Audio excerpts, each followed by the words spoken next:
I try to eat well. Also take my vitamins. Drink plenty of water. This is more than therapy podcast. podcast. But that's how I've been doing every weekend. I'll sit down and This is more than therapy. And it doesn't. More than therapy. It doesn't have to be a long list of things. It might be one or two things. But this is more than therapy. So that's one thing that I did start. This is more than therapy podcast. Or whatever today. Like today, I would learn about grateful for being part of the podcast. So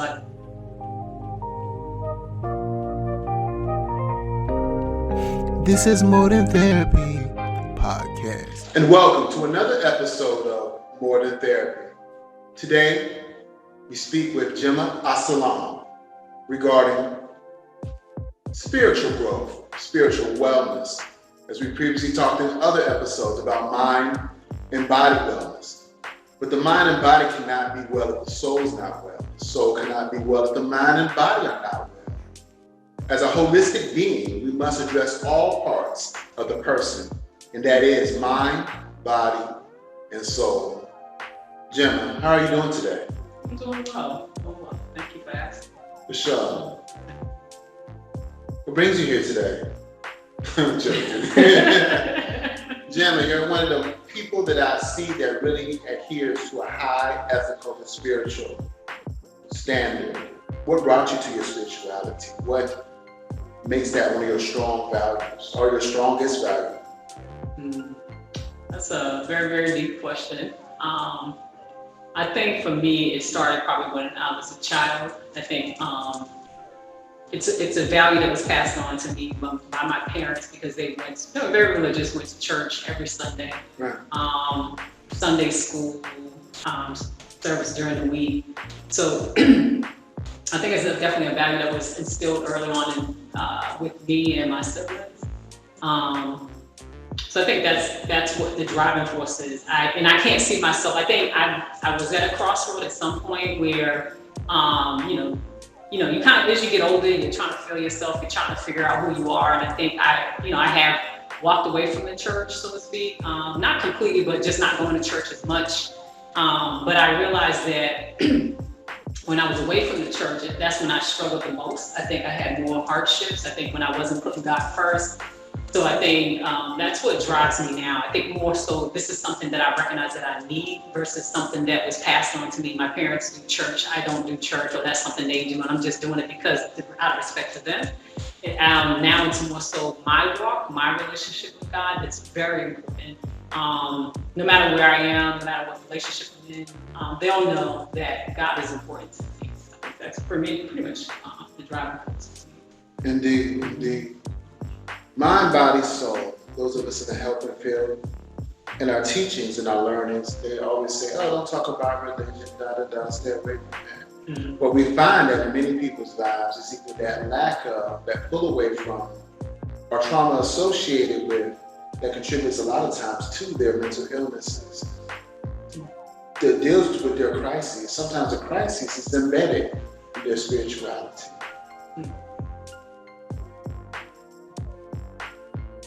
In your life, in your walk, can you give us an example of how spirituality, your adherence to it, helped you through some crossroads?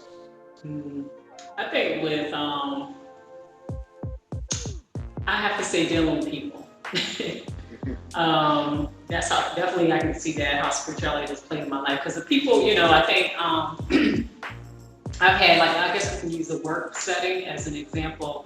I've had, people that I work with, they would talk about me, with other coworkers or try to make you look bad in front of people, and it seemed like, they just seem to be your enemy, so to speak. And I think with me, through prayer, and just, I think the mindset of serving them, I think the Bible talks about, they hit you on one cheek, exactly on one cheek, you turn the other cheek, so they exactly on that one as well. And I think using that as a, I'm here to serve, I'm here to help, I'm not here to be part of the problem, but part of the solution.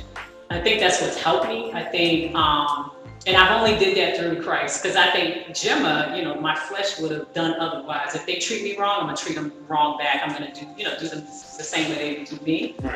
And so I think for me, it would be also just always looking at it as I'm here, I have to be an example, if I'm leading that life, a Christ-like, like I have to be the example and try to, work with them, try to do my best. But I've noticed that, like I said, when I pray about it and give it to God, it works itself out. Because God can do far more than I can ever do to anybody in the world. So I just kind of, like I said, I think those are the different successes that I've had. I think just being spiritual is just giving it to God. Not worry about it, not stress myself out about certain things that's happening at the job or who's trying to take me out. Just try to focus on doing my job, and God allows me to do that.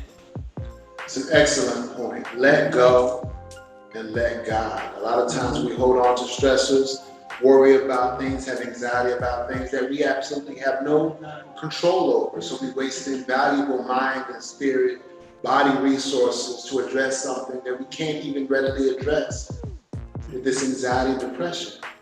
If we could only simply let go and let God. Not saying that you don't do anything regarding alleviation of the issues, but just letting know, do what you can as it pertains to it, and the rest of it, you can't do anything about it, so why fret over it? Why get in a rut about it? Yeah, I think even now, like for this session, I think I prayed this morning about just this podcast, because I like I said, I was sharing with you, before, is that I know I have control issues, everything, want to control this, control that, and I have to pray through not to control what's going on, and I have to say, God, what needs to be said, what not needs to be said, just giving it to God so that I don't build up this anxiety that I have to control everything. And also nerves, you just get nervous about things, especially it's your first time. It's my first time being on a podcast. And so I just, like I said, pray through it to get through it. So I think that's, for me, another way of how I use spirituality. Indeed. Yeah. Control reminds me of a Janet Jackson song. Yes, and she's a woman that likes to be in control. Yeah. What about you wants you to have that much control of your life? Is it a lack of control you had in childhood? A lack of control you had in certain relationships?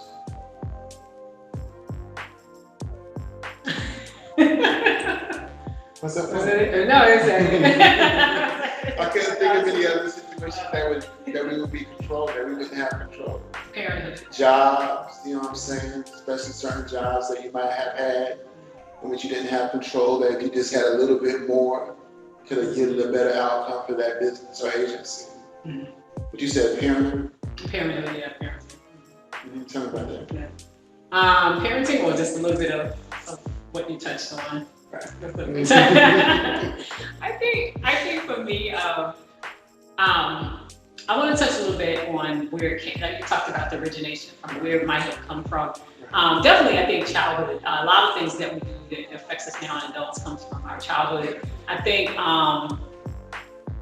it would be just. I think about a story. I think about a time where when I was going to college, and because my dad, when we were growing up, my dad always had whatever he was into, we were into. If my dad was in politics, we were in politics. If he was running for office, we was out there running, passing out leaflets, we were registering people to vote, collecting signatures, things like that. So, and then my dad got into filming his own production, his own talk show, and I would be behind the scenes. And like I said, whatever he was into, we was into. He would bring us to the classes and teach us how to run the, the machine, the cameras behind the scene. And so I liked it, doing that. And I felt like I wanted to go for that, like to be a film director or something like that. And I remember him saying, that's not gonna make you any money. Mm-hmm. And so I ended up doing what he asked me to do. He was telling me that, I think he suggested or he encouraged me to go to school to become a teacher. Mm-hmm. So I ended up going to college, became a preschool teacher actually. Mm-hmm. So I have an early childhood education degree. But those are the things I think where I didn't have any control because he was paying for it. So I didn't really have any control over my future, so to speak, because I wanted to go filming and I ended up becoming a teacher. Right. And so I think for me, that probably, those are just one of the examples I think of if we can talk about not having control. And so now that I have control as an adult, I think, I've learned, I think things that have happened when I was in control of it was successful for me. And so I think it reinforced me to have a plan, be strategic in what I do. And I think that's pretty much kind of where when you talk about control, where it came from me. Because I didn't like being a preschool teacher. I went there because my dad told me to. I raised them, went there, and I didn't like it. I hated teachers. But that was long ago. I'm in control. Yeah, I can dig it. Yes, that's kind of where control came from. Yeah, and you mentioned jobs. As far as control, I think again, you have jobs where you're expected to be, to think forward, to have some type of control, manage your day. Because I've always worked in nonprofit organizations, working with people that have multiple barriers to employment or whatever it is, mental health. And I think you're out there, you're in the community, you are managing, you are expected, you are responsible for managing your time, going to see clients, making sure paperwork is done and things like that. So I've always done that about probably about 25 years, on and off about 25 years I've been working with adults and children. And I think that's also where the control comes from. I had to, there was a productivity to meet and I had to meet that, that goal. So I think that probably more so reinforced the control of making sure everything's, at least there was a plan in place. Things go awry, or at least there was a plan in place. So yeah. Okay, that's for me when it comes to control. But it has caused, I think, anxiety when things, you always constantly worry about, is this going to go well? What's going to happen?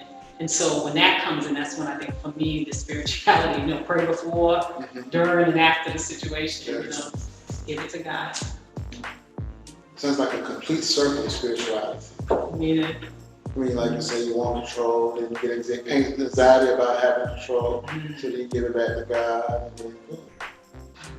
and then it goes back, yeah. That's what's up. When you're not doing your 9 to 5 as it relates to mental health wellness, you have another venture that you're falling upon. Tell us about that. Yeah. So my other venture is I am a licensed esthetician. And I've been licensed. For people that don't know what estheticians are. So a licensed esthetician is a person who basically beautifies the skin. They take care of the skin, beautify the skin. So that's the basics of an esthetician.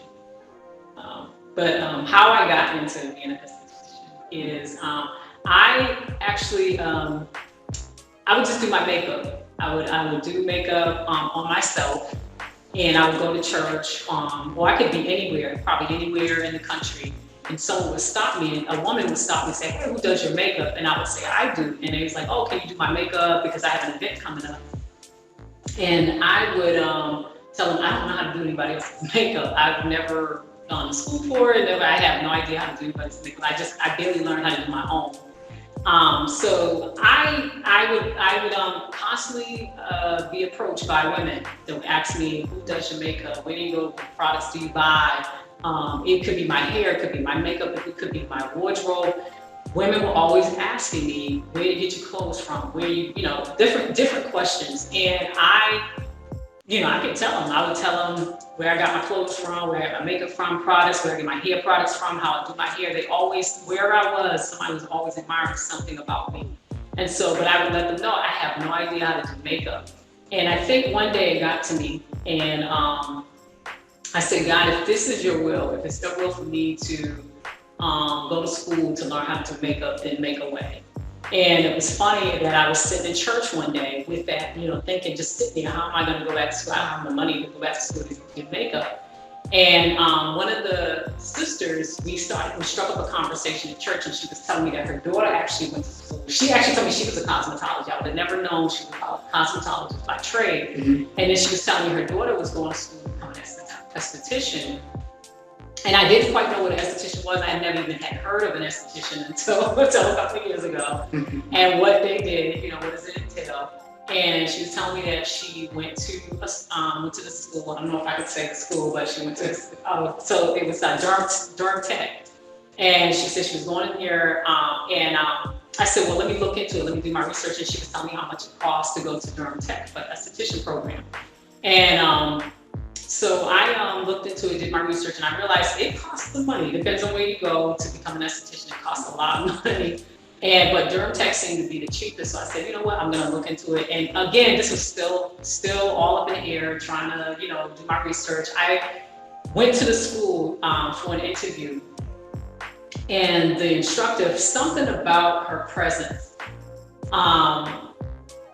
And I was like, this is where I need to be. It was just something about her interaction with me, her presence, the way she was, the way she presented herself. She was telling me about the program and it intrigued me more. She took me on a tour, showed me, the building and things like that. And I was just like, okay, God, if it's your will, but prayed about it, let it go. Because it was out of my control. Had no idea how I was going to become a makeup artist. And because I did my research, I knew that in order for me to work in a salon, I had to be licensed to do makeup. And I think it would make me more credible, if I went to school and do what I was doing. So I think that's kind of where I went. And like I said, I ended up getting the money and paid cash, paid it, I had to pay for the school and things like that. And God ended up opening up doors for me. And here I am, I'm an esthetician. It was like a year. Most programs are more expensive, but they're like 6 months programs. But this one was a year because we were on a college schedule. So I was like, okay, I can do a year for school. And I loved it. I absolutely love it. It was the hardest thing probably one of the hardest things I've ever had to do outside to get my graduate degree. But I did the program. I graduated top of my class. I was actually one of the oldest in the classroom because I was going to school and I was competing against, kids that were just graduating out of high school. And I thought they were going to run me over. I even asked the instructor, that was one of my concerns, because I wanted to be in control, make sure if I'm going to do this program, I want to be successful in this program because I'm spending my money. And she assured me that I would be successful. And she said, you're not the only one who, your age come in the program and do an esthetician program. She said, you're going to be fine. You're going to be all right. And like I said, she was absolutely right. But again, everything that I did, I prayed through it. Any control that I had, I prayed through it. Every test that I took, every exam I took, I prayed through that. And ended up, like I said, graduating at the top of my class, and I was surprised. But here I am, an esthetician and practicing esthetician. I love what I do, to be able to help people walk out of the room. Once I finish working with them, they walk out and feel like that was the best experience they've ever had. That is rewarding.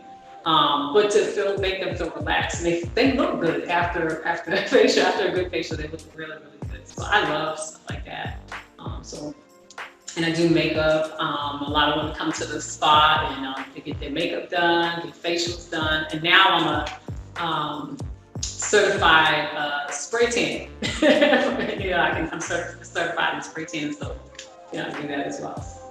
So those are different things that I do now. The gear that I'm switching over to, just becoming, just a full-time esthetician, hopefully one day. Mm-hmm. You're gonna walk So away I do from both, that? yeah. You're gonna walk away from mental health? I think I'll always probably do mental health, but probably in a different sense where the spa is different because I do massages and things like that. So I think it's different because people do tell me their problems, they tell me what's going on, just like a cosmetologist, hairstylist, you go and tell them everything that's going on with you. Right. I do it in the same sense. People tell me what's going on with them, and Okay. And because therapy is therapy in a sense, mental health therapy. They work hand in hand. I can see that. I can definitely see that. Yeah, Self-esteem, coping skills, anxiety, depression. Yeah. You some massages? Yeah, I do back massages, facial massages. Okay. Mind, body, soul, right? Mind, body, soul. Yeah. The world is going through a lot of things right now. The Delta variant, stress and anxiety at an all-time high. Yet in the city, there's an all-time non-compliance factor.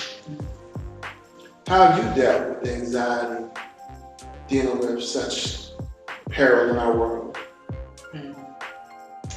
I think, again, just going back to giving it to God and praying every day. But also, I take care of myself as well. Yes, how so? I eat well. I try to eat well.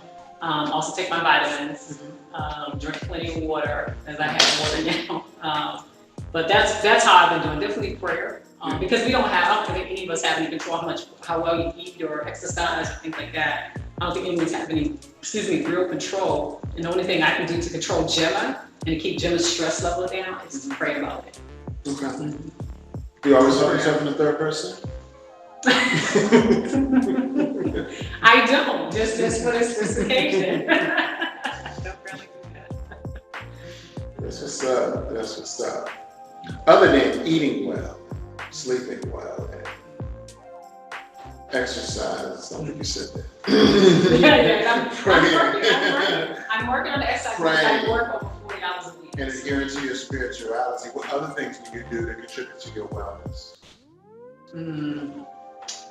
You journal? I do actually. Actually not journal. I don't know if you call this, but one of the sisters challenged me. We were talking, and she challenged me to start a journal to put in what is it? Things that. So I'll say in my journal, things that I'm grateful for. She asked me to start a grateful journal, something that I'm grateful for. So I'm challenged to, when I sit down, and I do it on the weekends. Okay. Every weekend I'll sit down and I'll put in, and it doesn't, her guidance was, it doesn't have to be a long list of things. It might be one or two things, but what you're grateful for. Mm-hmm. So that's one thing that I did start, journal, just writing down, I'm grateful for my children or whatever today. Like today I would journal about grateful for being part of the podcast. So I appreciate, thank you so much for inviting me on the podcast. But that's one of the things that I would put in my journal. Gratitude journal. That's important. Because a lot of times we navigate ourselves through this world and we see everything that's wrong with it. Mm-hmm. And we fail to see the good things that are in our lives that contribute to it. Mm-hmm. So I think, adhering to writing about things you're grateful for is important. Mm-hmm. And can situate yourself back to being on the wellness path. Mm-hmm. You know why she might have asked you to do such a thing? I think it's probably the same thing you're saying, is to try to focus on not so much everything that's bad, but the good, what's happening good in your life. So I think that pretty much why her suggestion was. Because she was doing it, and I guess she saw how it's beneficial in her life, and so she suggested it for me. How long have you been doing it? Since the pandemic, since last year. We started last year. Mm-hmm. Yeah, and another thing that I started too, there's an app, I'm not sure if I can even say the name of the app, but there's an app that... You don't have restrictions on the show, we can curse. Okay. Well, I've been following this lady for years, more than 20 years. Iyanla Vincent, probably familiar with her, know her, but I've read her books, I've bought her books.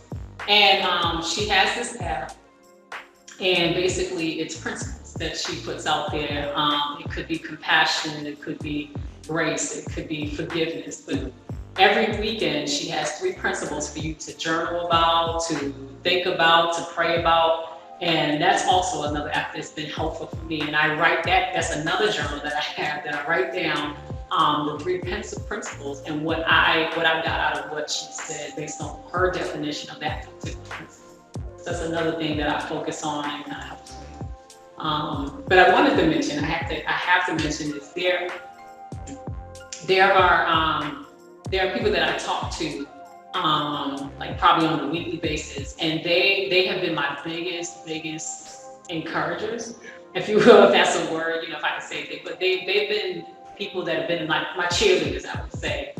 Been in my corner whenever I'm down, whenever I'm up. Like they have let me know, my skill sets, things that I take for granted that we do every day.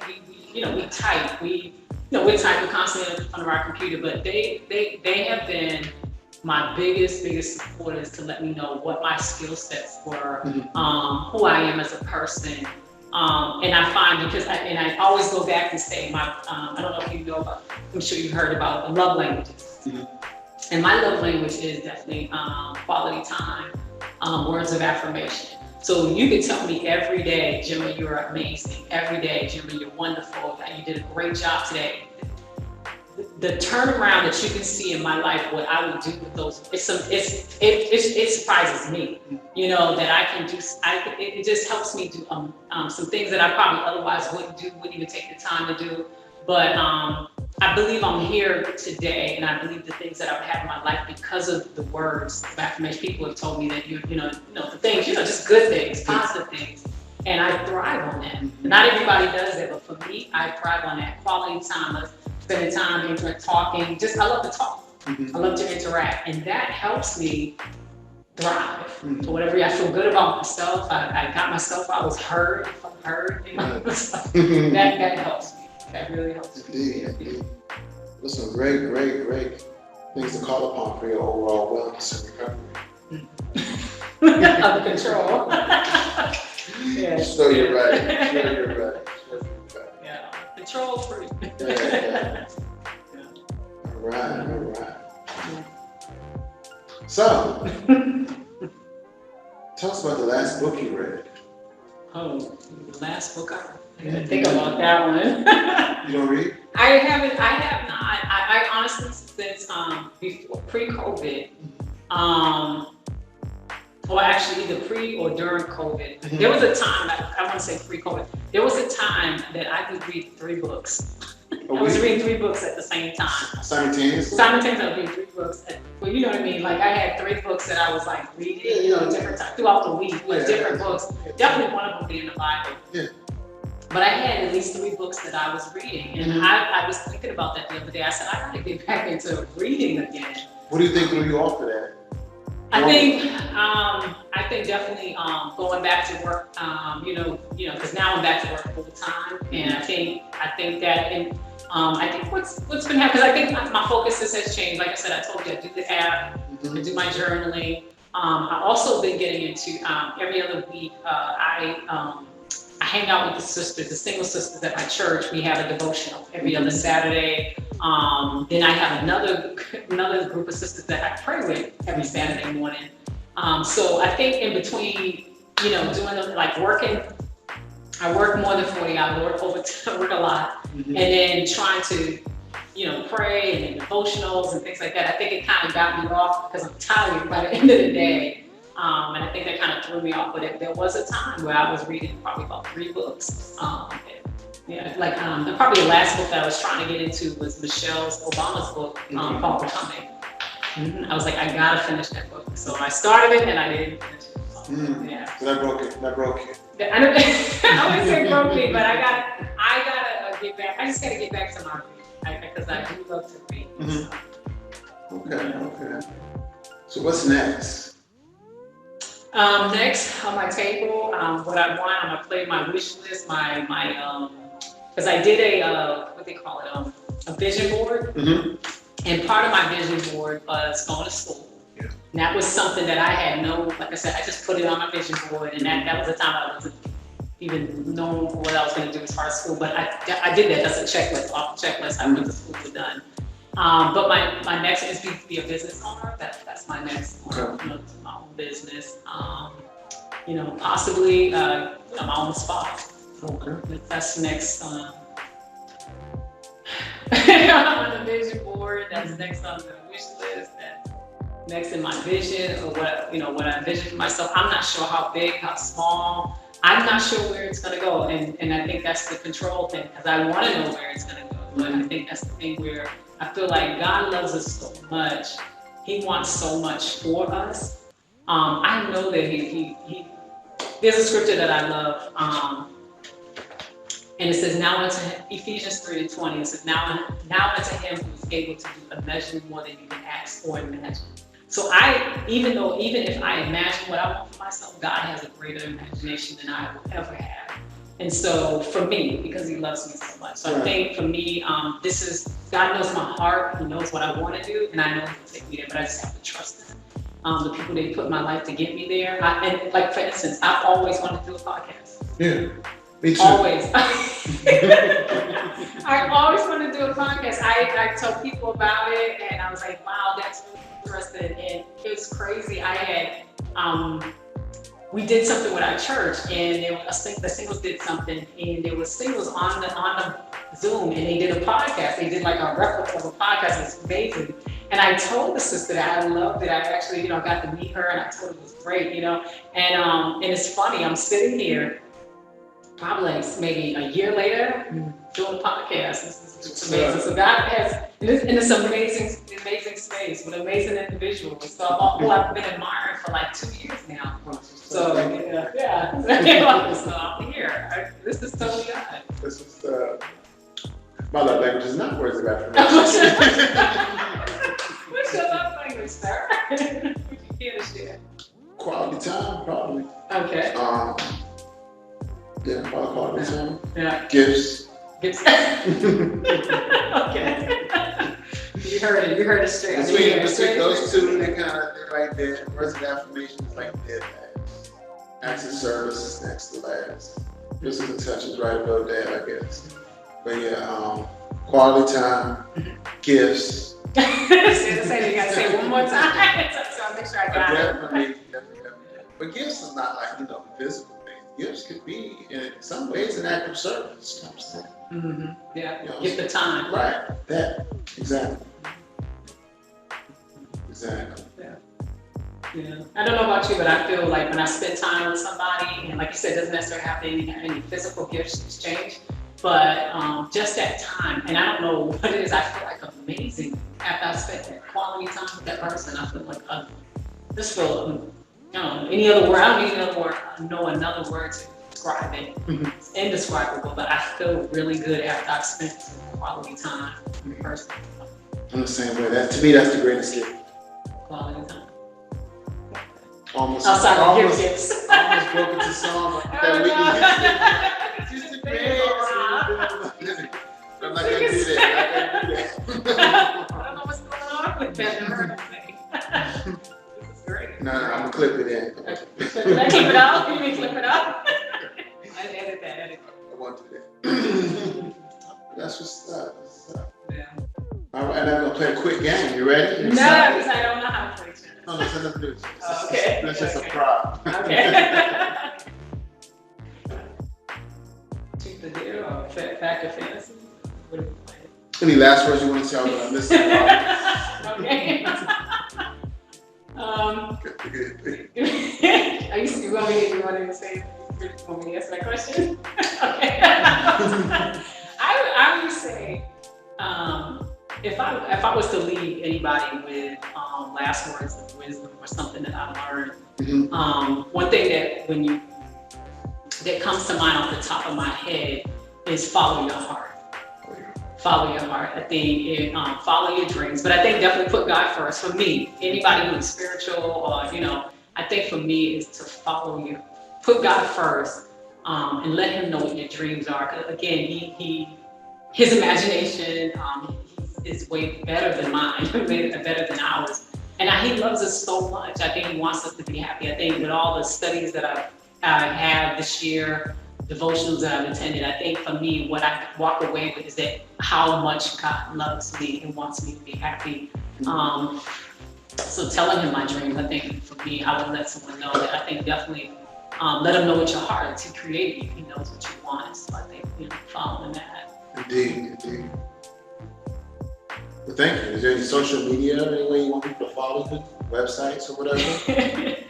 Off the top of my head, I wish I had my paper, but yeah, I am on Instagram, and it would be butterfly MUA31. That's Instagram. My Gmail, jalsalam, JLSALAAM @gmail.com. You can email me or you can follow me on Instagram. All right. Thank you for coming on the More Than Therapy podcast. Thank you for having me. And if you haven't already, please subscribe to the More Than Therapy podcast. Streaming on all podcast apps and YouTube. That's the More Than Therapy podcast. If you haven't subscribed, please subscribe. And if you have subscribed, tell a friend to tell a friend. Be well, be great. And that is a More Than Therapy perspective.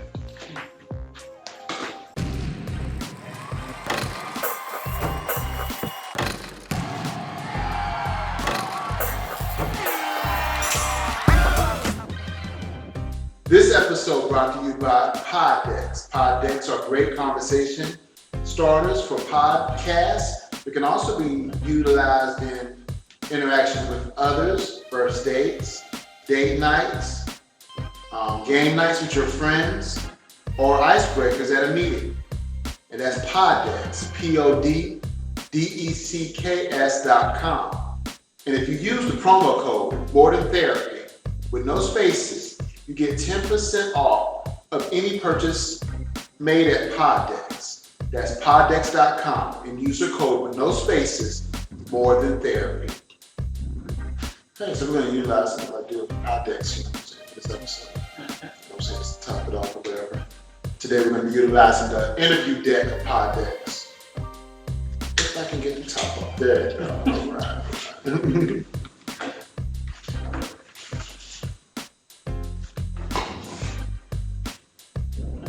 We shuffle it up. Let's talk about the Cuban shuffle, you know what I'm saying? Yeah.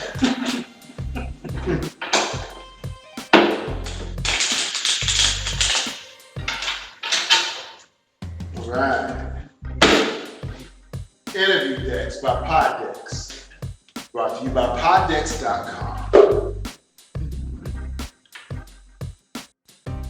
Who would you play in a movie? No.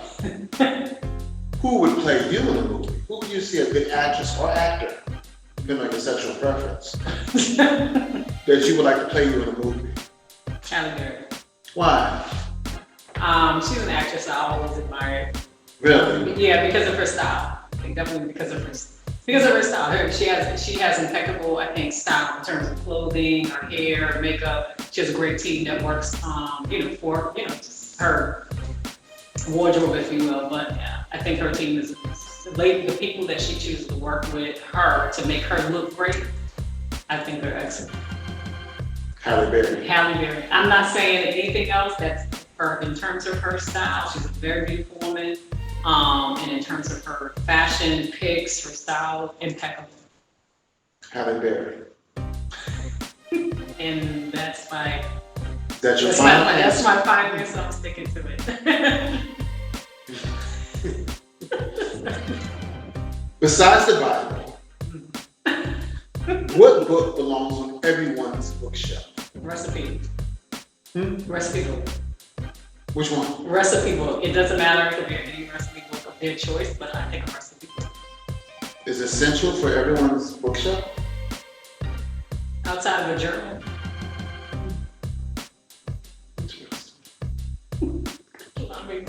Because what happens is you don't want to keep cooking the same meals all the time. They begin to be boring. So if you have a recipe book, it gives you a variety of things and interest your family in.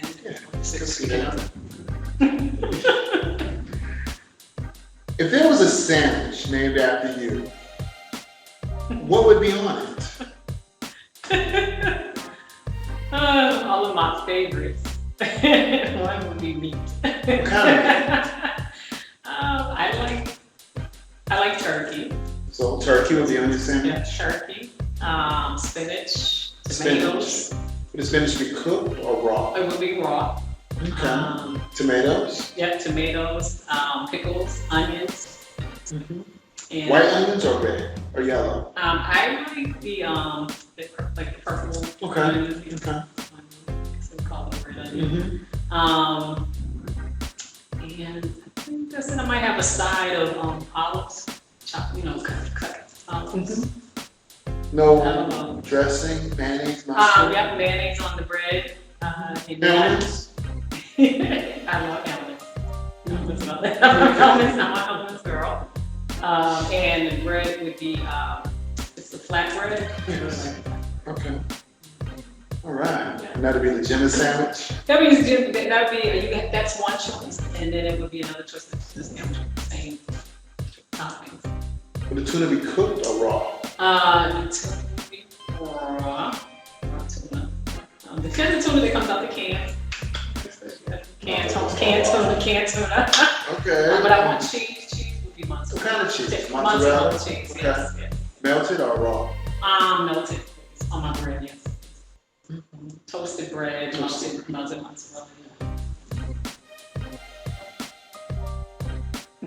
You're a foodie, huh? I don't call myself, I don't consider myself a foodie. I just know what I like.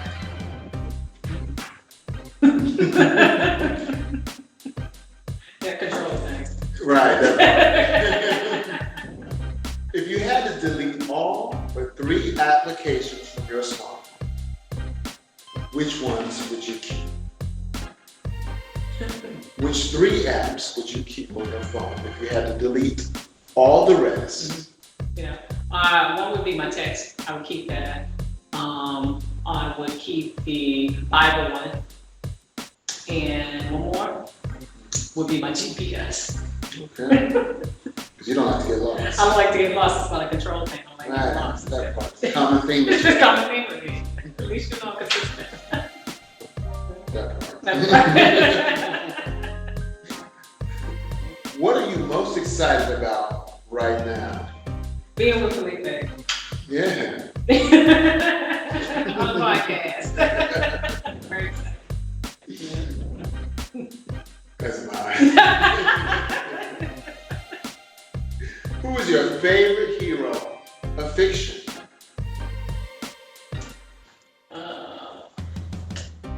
Fiction. That's a fan. You say you read the Bible, so you can pick anybody. Did he do that? So this is real. Fiction is the non-fiction is real, right? Fiction is false or Fiction made up. Okay, made up characters. So yeah, you choose one side of the Bible if you like. No, I'm gonna choose. What was the question? Say that question. Who is your favorite hero of fiction? Believe it or not, I have to say it would be Storm, and the person that played her character is Halle Berry. Really? Storm. Yeah. That's who you going.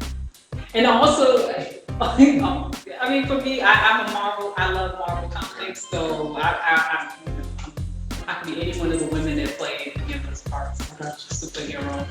Storm was good. She's oh my God.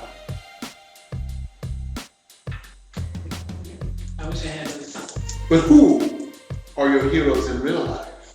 Oh man, I have a lot of heroes. A lot. Yeah, I do have a lot of heroes in my life, and definitely my parents, my heroes. If you're talking about hero on earth, so to speak. Because I praise God for everything. I mean, like I said, I definitely I wouldn't be anything without him. But I think people that have been my village, so to speak. I definitely want to credit my parents. I credit my friends. I have a great friend. His name is Rob. I have another friend, Lynn. Those guys are my heroes. I think definitely being in there every day, just working, making sure that I'm okay as a sister. But yeah, definitely my sister, my kids. Those are my heroes. Yeah.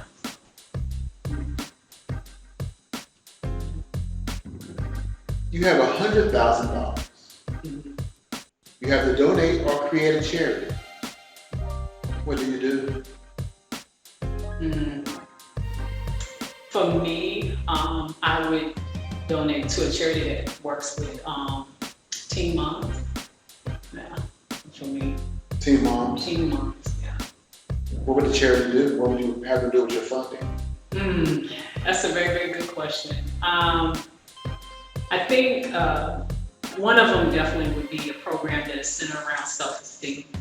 I would actually, I take it back. I would not take it back, but there's 2 things that I would want that program to target. One is teen girls and also teen moms. That's what I want. I want teen girls to recognize and realize, that they are what their self-worth is. Because a lot of times I think, it depends on what the situation is. If they don't have that village in here, that lets them know that their worth. Let them know their worth, that believes in them. It is hard to navigate this world. So for me, that would be one of my pet peeves. I would want them to have. I would develop a program around helping young girls develop who they are as individuals. And I know there's programs all around that deal with it, but if you ask me, that would be a charity. I would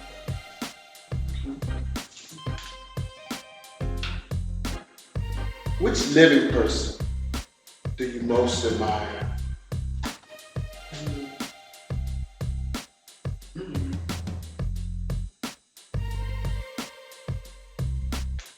Oh boy.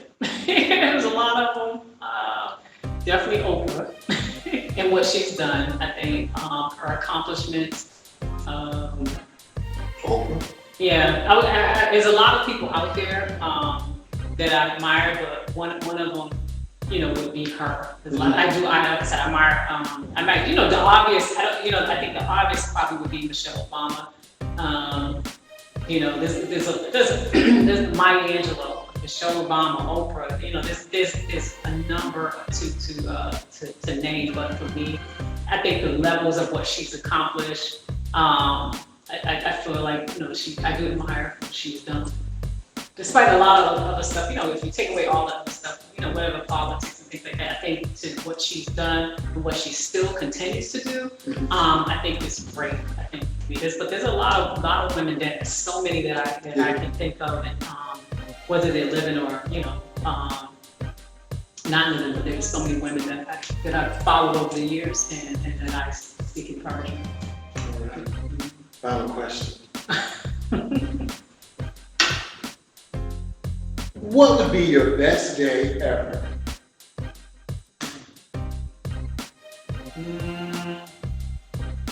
Spending time with my kids and my grandkids.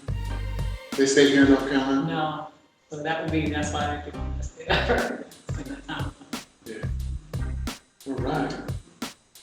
And that was an example of how to use Poddex, which you can find at poddex.com. And if you use the promo code More Than Therapy without spaces, you get 10% off your physical purchases at poddex.com, where you can get each of these decks, t-shirts, hats, cups, a lot of things related to podcasts. And that's poddex.com. Use a code More Than Therapy without the spaces.